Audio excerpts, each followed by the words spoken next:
Entonces, vamos a continuar con métodos del control de manejo integrado de plagas.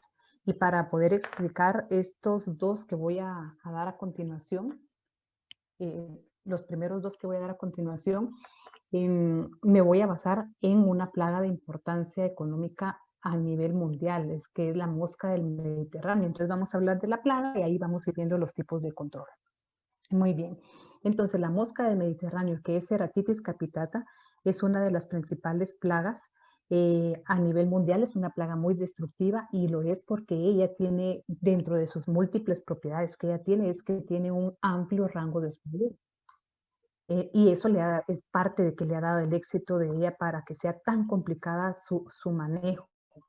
En algunos países es una plaga cuarentenaria, quiere decir que en algunos países ya no la tienen y la cosecha, ya sea frutas o verduras procedentes de países donde ella está presente, pues no le permiten su ingreso al país. Muy bien. Para conocer un poquito de ella, el ciclo de vida de Ceratitis capitata, luego ella en adulto, pues se da la cópula o el apareamiento. Inmediatamente las hembras buscan una fruta o verdura que esté dentro de sus hospederos, allí oviposita. Oviposita y los huevecillos cuando eclosionan inmediatamente están en el medio que va a ser su alimento, que es la pulpa de la fruta, como en este caso lo estamos viendo. Aquí ella pasa todo su estadio larval, todo su crecimiento y cuando ella ya está próxima a impupar, lo que hace es que sale del fruto y se tira al suelo. En el suelo se entierra y ahí pasa todo su periodo de pupa. Posteriormente emerge el adulto y así continúa su ciclo de vida.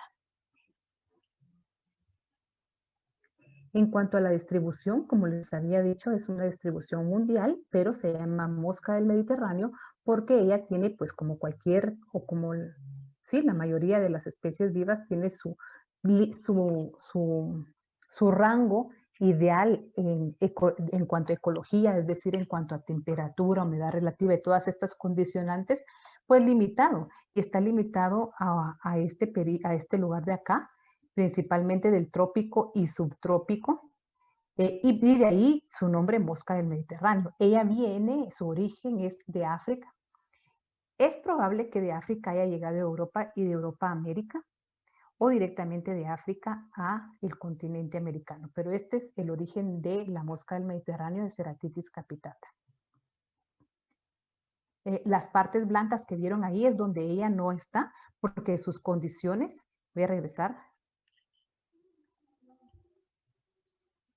Las partes blancas que vimos acá en el mapa es donde ella no está, porque las condiciones no son las adecuadas, principalmente en esta parte de acá, no son adecuadas en donde ella pueda desarrollarse. En cuanto al continente americano, ella llega por primera vez a Estados Unidos. En esta parte de acá, donde lo teníamos marcado en el mapa, la parte sur de Estados Unidos. Estados Unidos la detecta, esa fue detectada en 1929 y en 1930 ya esta había sido erradicada, o sea que ya no había plaga. Para Guatemala el reporte es la identificación de la mosca por primera vez fue el 22 de abril de 1975 en Asunción, Mitajutiapa. Y así tenemos en este mapa cuando se identificó por primera vez la mosca en el continente americano. Vean aquí Brasil 1901, o sea que fue antes que Estados Unidos. Pero Estados Unidos toma cartas en el asunto, empieza a trabajar rápido para su erradicación y sí la logra erradicar. Entonces, posteriormente, en Estados Unidos como ustedes saben que las plagas decimos que son transfronterizas, o sea, ella no respeta fronteras. Entonces ve que México tiene, entonces ellos necesitan mantener su estado libre de la mosca de la fruta porque es una mosca muy destructiva. Ella perfora el fruto, provoca su marchitamiento o pudrición prematura, caída prematura también, entonces es muy necesario erradicarla y para ellos fue un éxito este proceso de erradicación, así que entra en convenio con México para la erradicación, que vamos a ver más adelante. La importancia económica, como ya vimos, ella tiene un amplio rango de hospederos, así que así como es una ventaja para ella en cuanto a su distribución, a lograr mantenerse viva, también es un problema muy grande para la agricultura mundial, ¿verdad? Porque ya explicamos los daños que ocasiona y también para exportación, porque, por ejemplo, en Guatemala, que está presente, no puede exportar a ciertos lugares en donde ella ya ha sido erradicada. Y eso se hace porque lo que se pretende es evitar que por accidente alguna fruta lleve larva y entonces pues dé lugar a que se genere una nueva población en zonas ya erradicadas. Sí, extinto. A eso al tratar de erradicar, de erradicar. Erradicar es que ya no está presente en un lugar, extinta en un lugar, en una región. No mundial, sino que en una región.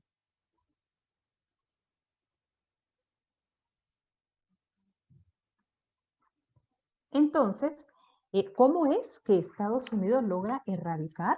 Es decir, ya esa plaga no está presente en la zona de Estados Unidos. Ahí es donde viene el control autosida.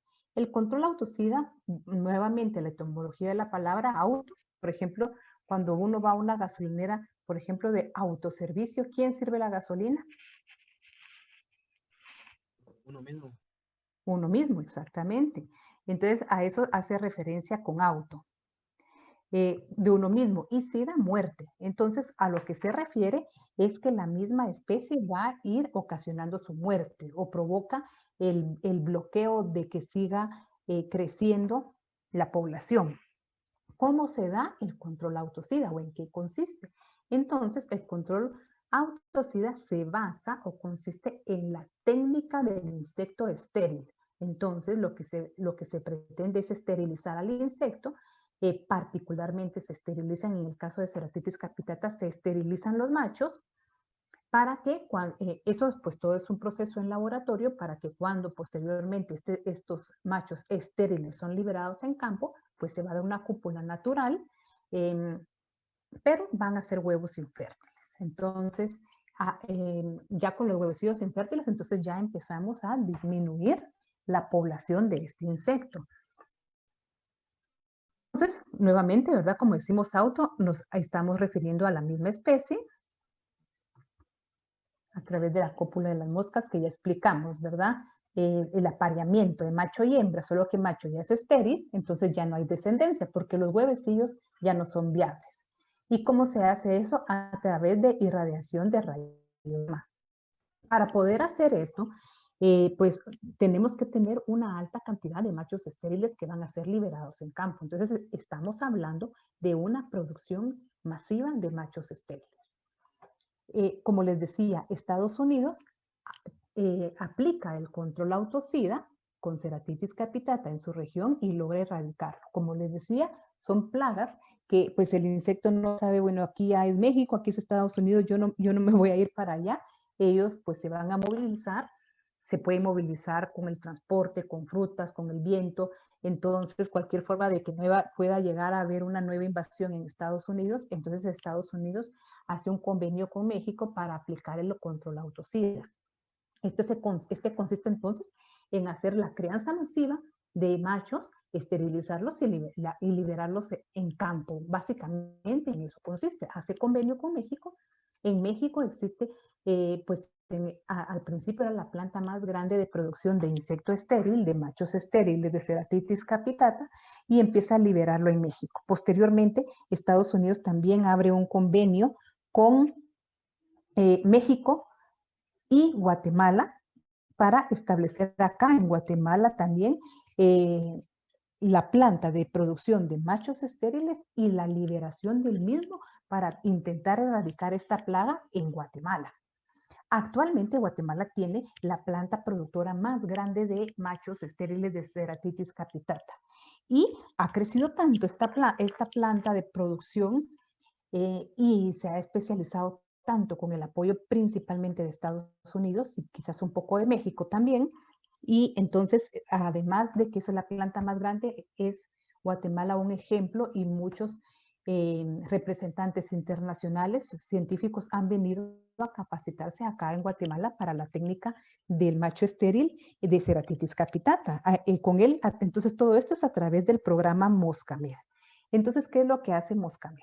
Como dijimos, es una producción masiva de machos estériles. Entonces, el programa Moscamed tiene una planta de producción masiva de macho estéril en la Laguna del Pino, Santa Rosa.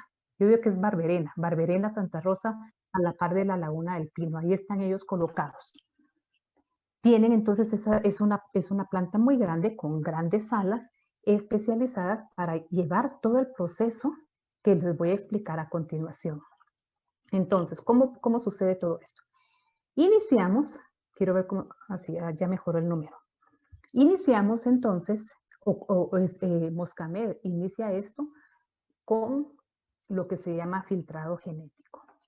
Antes de empezar a que se dé el apareamiento y obtener muchos machos para posteriormente esterilizarlos y liberarlos, Moscamed lo primero que hace es, tiene una sala que se llama filtrado genético. ¿Y esta en qué consiste? En que cada uno de los adultos que se van a colocar para ser apareados y obtener huevecillos, y así empezar la producción y obtención de los adultos para después esterilizarlos, lo que debe de hacer es observar todas sus características fenotípicas que no presenten ninguna mutación o malformación en su desarrollo. Particularmente observan el color de ojos, alas que estén bien formadas, y si presenta alguna, por ejemplo, color de ojos amarillos o blancos, estas son eliminadas. No se permite ningún adulto que muestre algún cambio fenotípico. Entonces, en eso consiste el filtrado genético. Entonces, las características fenotípicas tienen que conservarse y ya con esto, ya que el adulto pasa a esta revisión, ya pasa a las jaulas de apareamiento. Entonces, son unas jaulas especiales con sedazo, unos grandes cubos, llamémoslo así, con sedazo. Allí colocamos machos y hembras que ya han pasado previamente por filtrado genético y se aparean. Allí mismo, luego del apareamiento en esa misma jaula, la hembra oviposita y los huevecillos son recuperados o colectados con pincel y se colocan en unas bandejas. Estas bandejas van a pasar al primer proceso, que es colocarlas en agua caliente. Todos los huevecillos que colectamos se colocan en una bandeja parecida a esta, o tal vez como estas más, y se sumergen en agua caliente. ¿Para qué es esto?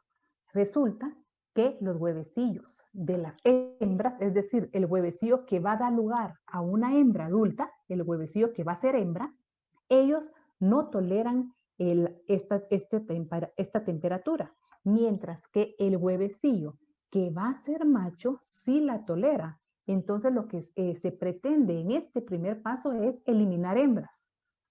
¿Por qué se quieren eliminar hembras? Pues simplemente no queremos una crianza masiva de hembras porque no son las que nos interesa únicamente el macho para esterilizarlo y llevarlo en campo. Así que con esto ya se hizo un gran ahorro en todo el proceso, ¿verdad? Porque ya desde el principio eliminamos hembras, nos quedamos solo con machos, entonces ya los huevecillos son colocados en bandejas como estas, que tienen toda una cama de dieta para larvas. Los huevecillos eclosionan ya en su dieta, que es lo mismo que en la pulpa del fruto, ¿verdad? Dentro del fruto, la hembra oviposita dentro del fruto y el huevecillo eclosiona ya dentro de todo ese medio, toda esa pulpa que es su alimento. Pues lo mismo acá. Tenemos estas bandejas, el huevecillo eclosiona en estas bandejas de dieta especial para larvas. La hembra de los machos, ellos, bueno,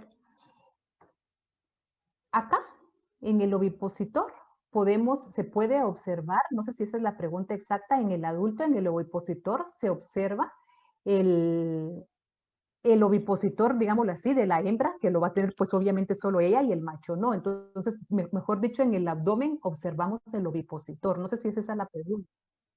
Voy a ver otra vez el chat.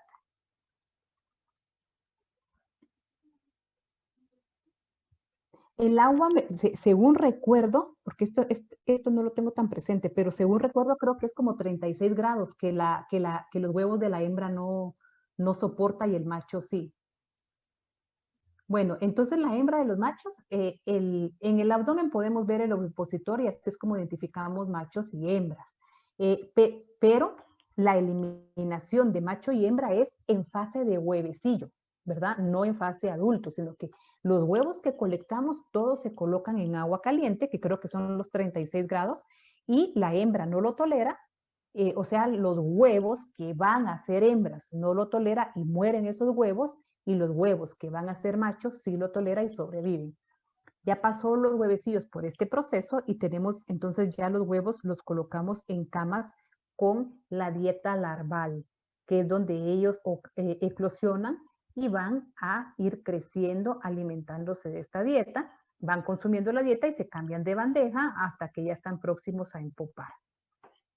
Ya que están próximos a empupar, la última bandeja, la última fase, no va a ser una dieta, sino que va a ser una cama de aserrín para simular el suelo, que es donde ellas se empupan. Entonces ya empieza su proceso de pupación en la cama de aserrín y ahí obtenemos pupas. Cuando obtenemos las pupas, las recogemos y las pasamos al proceso de pintado. Las pupas se pintan porque de esta forma cuando el adulto emerge se va a manchar con esta tinta. Esto es importante porque cuando hacemos monitoreos en campo y queremos saber el nivel poblacional de Ceratitis capitata, es importante que sepamos si es un adulto nativo o un adulto estéril que fue liberado. Y es bien importante separarlo porque si no, nunca vamos a saber si la liberación del macho estéril, el control autosida está funcionando o no, ¿verdad? Porque no podemos separar qué adulto es. Entonces este adulto sí se va a manchar un poquito cuando eclosiona y así yo lo puedo diferenciar en laboratorio. Entonces para eso lo pinto. Luego lo colocamos en bolsas con una cinta reveladora como la que se utiliza en auto. No sé si ustedes lo hicieron en alguna ocasión en la ENCA, en autoclave. Nosotros cuando vamos a, por ejemplo, esterilizar cristalería o algunos medios de cultivo, se envuelven en papel, en algún tipo de papel, periódico o craft, y se pone un tape o cinta reveladora.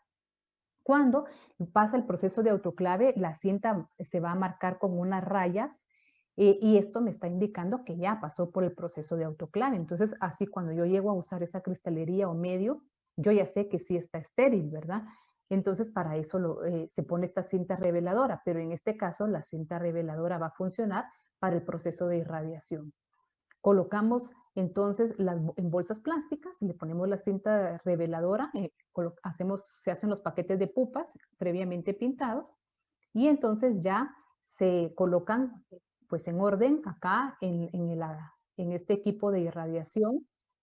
Allí entonces se le da el tratamiento y estamos esterilizando los machos. ¿En qué fase? En fase de pupa esterilizo machos.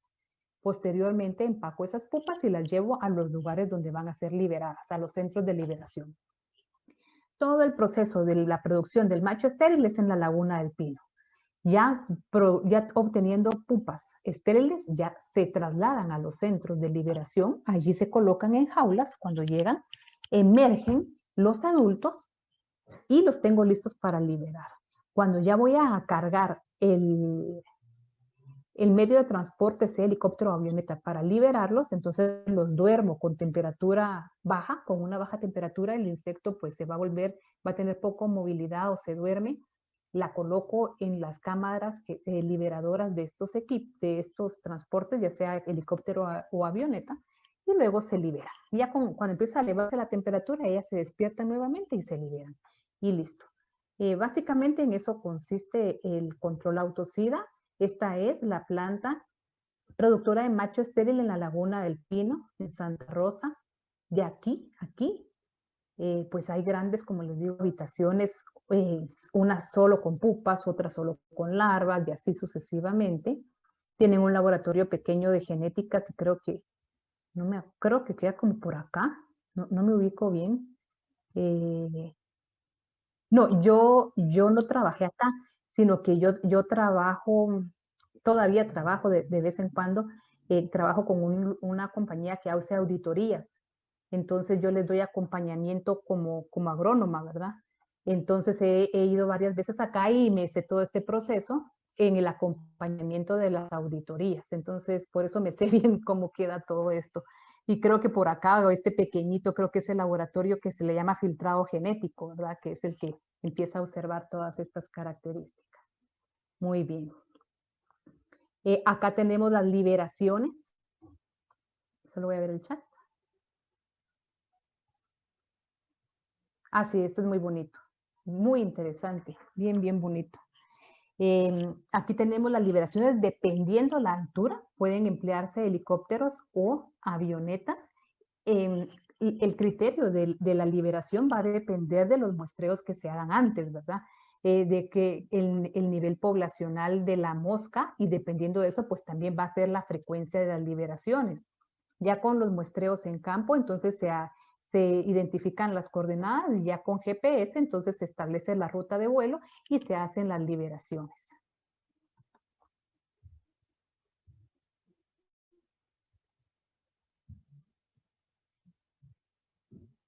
Bueno, todo eso es básicamente la técnica del insecto estéril, que es el control autocida. Entonces, el control autocida se basa en la técnica del insecto estéril, y Moscamed esteriliza entonces a los machos.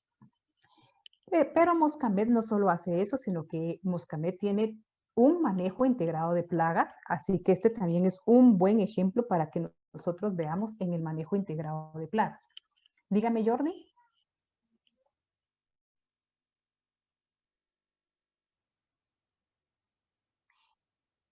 Este control ha sido parcialmente efectivo en Ceratitis capitata, por ejemplo, aquí en Guatemala, pero yo creo que sí les he hablado de esta especie de Cochlumia omnivorax, el barrenador del ganado, creo que fue antes de Moscamed. No estoy segura en Estados Unidos quién fue primero, pero lo que sí les puedo asegurar es que entonces esta misma técnica del macho estéril, del control autocida, se aplica en Cochlumia omnivorax, que es el gusano barrenador del ganado. Ahí también estuve yo presente, y estuve mucho más presente que en Moscamed, porque de eso es parte de eso es mi tesis de maestría. Eso lo hice en Panamá. Entonces, lo mismo, Estados Unidos detecta el gusano barrenador del ganado. ¿Se recuerdan cuando vimos los insectos que se alimentaban de tejido vivo? Y yo les hablé del ganado. Este gusano barrenador del ganado, de ahí su nombre, pues provocaba grandes daños y pérdidas a la producción ganadera de varias especies, animales de sangre caliente. Entonces, lo mismo, esta misma técnica se emplea en Cochlumia omnivorax con mucho éxito, pero este éxito fue mayor que Moscamed, porque Moscamed todavía la tenemos en Guatemala y todavía ando con esto. En cambio, con Cochlumia omnivorax, después que Estados Unidos erradica al gusano barrenador del ganado, nuevamente entra en convenio con México, se trabaja con México, también se establece una planta productora de macho estéril del gusano barrenador del ganado en México, y se tiene éxito y se erradica de México. Posteriormente, Estados Unidos y México hacen convenio con Guatemala, apoyan a Guatemala y se establece el control autocida en Guatemala con la técnica del macho estéril igual, ¿verdad? Pero aquí en Guatemala no teníamos planta productora de gusano barrenador del ganado, sino que estaba en México. De México eran trasladados para Guatemala y se liberaban, y se tuvo éxito y se erradica, creo que por ahí por 1980, 86 se erradicó esta plaga de Guatemala, no la tenemos actualmente. Y seguimos, y así siguen, ¿verdad? Estados Unidos y México, sigue con El Salvador, luego Honduras, luego Nicaragua, luego Costa Rica, todos con éxito, todos con éxito se erradica. Llega a Costa Rica, se erradica en orden, así en orden íbamos, digamos en orden de mapas y fronteras, por decirlo así, bajando, ¿verdad? O avanzando entre fronteras hasta llegar a Panamá. Ahora Panamá tiene la planta productora más grande del gusano barrenador del ganado. Panamá fue declarado zona libre del gusano barrenador del ganado en el 2007. Imagínense, Estados Unidos empieza por ahí por 1960, y para 2007 ya tenemos erradicado a la plaga desde Estados Unidos hasta Panamá. Panamá tiene la planta actualmente productora más grande del gusano barrenador del ganado, hace liberaciones de contención, una franja entre Panamá y Colombia, porque Colombia sí tiene gusano barrenador del ganado, y así está. Entonces, un ejemplo más grande de éxito de la técnica del insecto estéril, yo diría que es Mascopleomia omnivorax. Con Ceratitis capitata ha sido un poco más complicado. Son muchos los factores, el tipo, los rangos de los rangos de hospederos. Ha sido un poco más complicado, pero el gusano barrenador de ganado fue un gran éxito. Entonces ahora esta plaga la tenemos solo en América del Caribe. Estados Unidos intentó apoyar a Jamaica en la época que yo estuve trabajando en Panamá. Es esto que yo les digo, Estados Unidos trabajaba con Jamaica, pero con Jamaica no se tuvo éxito. Y parte de las discusiones internas de que por qué Jamaica no se lograba erradicar a la plaga, que encima de todo era una isla, o sea, debería haber sido más fácil, era el tema cultural. El tema de los trabajadores, tenían que darse sin trabajo, entonces no estaban haciendo bien eso y hasta donde yo supe, pues ya no supe más, pero hasta donde yo supe en el 2007, el tema de Jamaica pues no tuvo tanto éxito como los demás países. Para la mosca blanca, no sé de qué me está hablando Naidelin. Sigue realizando control para mosca blanca, dice usted. Mosca blanca sí está presente en Estados Unidos y sí tienen sus programas y investigaciones y todo de esta plaga que sigue presente en Estados Unidos. Mosca blanca sí. Mosca blanca sí. Muy bien. Entonces, continúo acá con MIP del programa Moscamed. Entonces ellos hacen aspersiones con Spinosad, que es el nombre comercial exclusivo para ellos, es Naturalite, este que está acá. Aspersiones terrestres, que puede ser con bomba de mochila, bomba de motor o algunos vehículos, dependiendo las condiciones del terreno. Permítame que se me quedó trabado esto. No va, ahí está.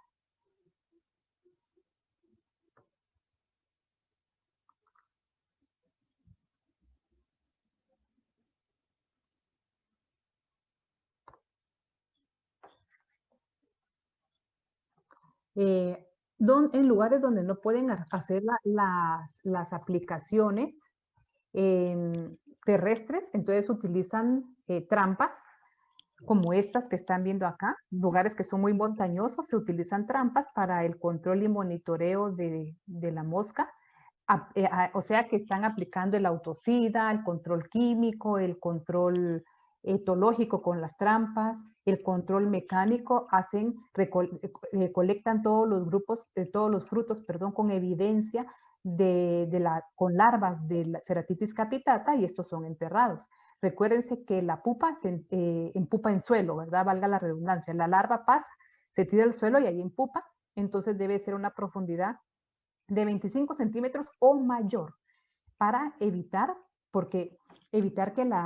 que emerja el adulto, porque enterrado en el suelo son condiciones adecuadas para la pupa, pero a la hora de emerger, si lo colocamos a una buena profundidad, el adulto no va a poder emerger. Entonces, por eso deben ser de 25 o más, de preferencia más. Se puede aplicar cal para alterar el pH también y asegurar más la muerte de todas las larvas y pupas y todo. Aquí mismo amarrado a Ceratitis capitata tenemos otro tipo de control que es el control legal. Como su nombre lo dice, legal, ¿verdad? Se basa en leyes y normas para el control y erradicación de una plaga. Entonces, aquí en Guatemala el control legal va a estar basado principalmente o amparado en el decreto número 3698 a través de la Ley de Sanidad Vegetal y Animal. Entonces, para poder aplicar el control legal en la mosca del Mediterráneo, en Ceratitis capitata, la ley va a amparar las acciones que se deseen tomar para el control de esta plaga. Veamos cómo es que lo hacen. A través de establecimiento de puestos de control o puestos cuarentenarios, que los hay en varias partes de este país. Algunos de ustedes estoy segura que los conocen. Tenemos uno en Mazatenango, tenemos en Huehuetenango, En Petén antes habían 5, hasta donde yo sé ahora hay 3 o 4. El de Reu, el de Mazatenango lo abrieron, lo cerraron, en fin. Entonces, esto es lo que tenemos actualmente. ¿Y por qué han parado con la ley? Porque en estos puestos de cuarentena ellos paran a los vehículos, los inspeccionan. Si hay un fruto que pueda ser perjudicial, que pase a una zona donde hay poca plaga de Ceratitis capitata o ya no hay Ceratitis capitata, ya fue erradicado ahí, entonces no se les deja pasar. Pero para poder hacer esto, inspección, parar el vehículo, decomiso de frutas o hortalizas, eh, es necesario que estar amparados por la ley, ¿verdad? Si no, eso no es legal, no cualquiera puede a uno pararlo y quitarle lo que uno lleva. Entonces, para que sea legal, pues entonces se basan todo en el reglamento, en este caso de la Ley de Sanidad Vegetal, en el apartado de cuarentenas, ¿verdad? Que se encuentra en la Ley de Sanidad Vegetal. Si no dejan pasar algunas frutas, ahorita vamos a ver cómo funciona esto. Entonces, van a haber lugares en donde ya no hay Ceratitis capitata, y entonces para esos lugares pues no van a dejar pasar muchas frutas porque lo que se pretende es evitar la reinfestación. Es el mismo principio de lo que les expliqué de las plagas cuarentenarias, por ejemplo, de un país a otro. Si en Guatemala tenemos cierta plaga y en México no hay, entonces ya es una plaga cuarentenaria que no podemos exportar a México porque México no nos va a dejar no le va a dejar el ingreso, porque nosotros tenemos una plaga y México no se quiere arriesgar a que se dé una reinfestación porque va la plaga en algún producto vegetal. Pues lo mismo puede ser interno. Acá, por ejemplo, en las partes verdes ya no tenemos Ceratitis capitata, entonces estas áreas ya se trabajó fuertemente con Moscamed. Digamos que México no tiene y toda esta parte de acá, frontera con México, ya no hay, ya se erradicó. Entonces son las áreas que más se está cuidando para evitar una reinfestación. Esta parte que el programa Moscamed tiene señalado como morado es una zona que ellos le llaman de baja prevalencia. Es porque ya hay menos cantidad, ya las poblaciones están bastante controladas y ya va en vías de que pase a color verde. Cuando ya no haya, pues pasa a color verde. Y las áreas identificadas